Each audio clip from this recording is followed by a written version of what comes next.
Hindi siya bagong motion.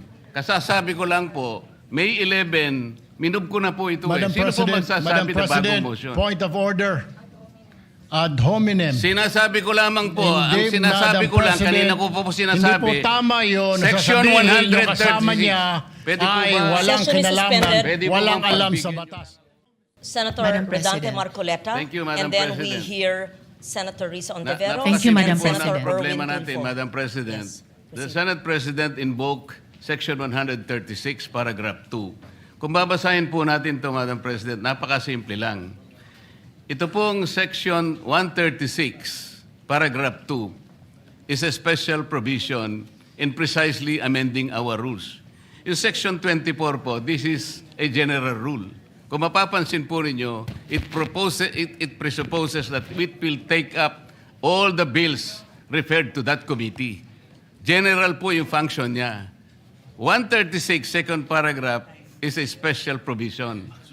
Sa principle po ng batas, yun pong special provision takes precedence over a general provision.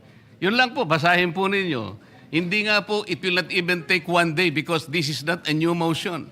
Kung mapapansin nyo, ni-reiterate ko lang po ito eh. It was already moved last May 11 pa po. So that is even more than one day. So who is talking about one day here?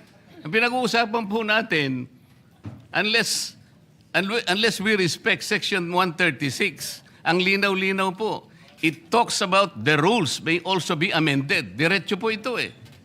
So this takes precedence over Section 24. Simpleng-simple lamang po ito eh. Madam President. Thank you, Senator Marcoleta. We recognize Senator Risa Ontiveros. Salamat, Madam President. Meron din po akong substantive na interpellation sa motion ngayong araw na nire-raise o itatalakayin ni Senator Marcoleta yung text na pinamudmod ni Senate President sa atin ngayong hapon. Pero una, gusto ko pong segundahan yung sinabi ni Senator Pangilinan. Bagong motion ito, Madam President. Bakit po? Sa ilalim ng Section 24, ni-refer yung unang mosyong binanggit ni Senator Marcoleta noon sa Committee on Rules.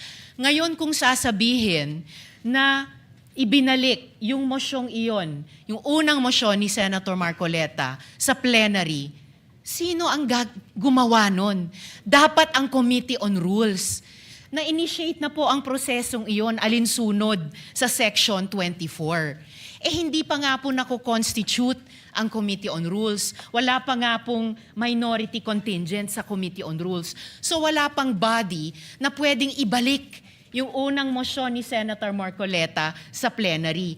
Kaya ko sinusugundahan ang sinabi ni Senator Pangilinan. Ito pong mosyon na gustong talakayin ni Senator Marcoleta at pinamudmod ni Senate President sa atin, bagong mosyon po siya. Kung kaya't nag-a-apply po ang Rule Section 136 na kailangan bigyan ng isang araw pa pagkatapos ito i-move para talakayin. And tama si Senator Pangilinan, sa Lunes pa po yun, Madam President. Salamat, Madam President. Madam President, without giving meaning to anything, ito Senator pong Marcoleta. mahirap kasi kung wala po tayong legal background dito. Kaya sinasabi ko na nga po, hindi po bagong motion ito eh. Hindi siya bagong motion. Kasasabi ko lang po, May 11, minove ko na po ito Madam eh. Sino po President, magsasabi na bagong motion? point of order.